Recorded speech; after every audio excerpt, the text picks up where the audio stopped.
Hello all, welcome to Mythologics YouTube channel. ఈరోజు మనం తెలుసుకోబోయే కథ బావిలోని నీళ్లు. అనగనగా ఒక జమీందారు. ఆ జమీందారు ఒక రైతుకి ఒక బావిని అమ్మాడు.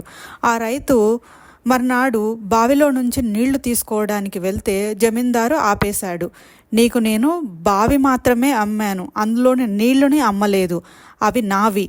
ఆ నీళ్లు కావాలంటే నువ్వు తగిన రొక్కం ఇచ్చి నీళ్లు తోడుకో అన్నాడు. రైతుకి జమీందారుకి వేసిన ఎత్తుపై కోపం వచ్చింది.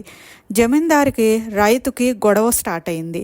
మధ్యవర్తిగా బీర్బల్ని సమాధానం చెప్పమన్నారు. బీర్బల్ కొంచెం సేపు ఆలోచించి జమీందారుతో ఇలా అన్నాడు, సరే, నువ్వు బావి ఒక్కటే అమ్మావు, నీళ్లు అమ్మలేదని ఒప్పుకుందాము. కానీ అలా అయితే నీకు బావిలో నీళ్లు పెట్టుకునే అర్హత లేదు.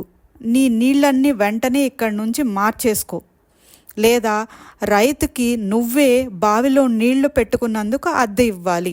ఇలా బీర్బల్ తీర్మానం ఇచ్చాడు. బీర్బల్ తెలివితేటల మూలంగా తన దగా విఫలమయ్యిందని జమీందారికి అర్థమైపోయింది. గొడవ మానేసి బావిలోని నీళ్లు కూడా రైతుకే అని ఒప్పుకున్నాడు. Hope you like this video. Thank you.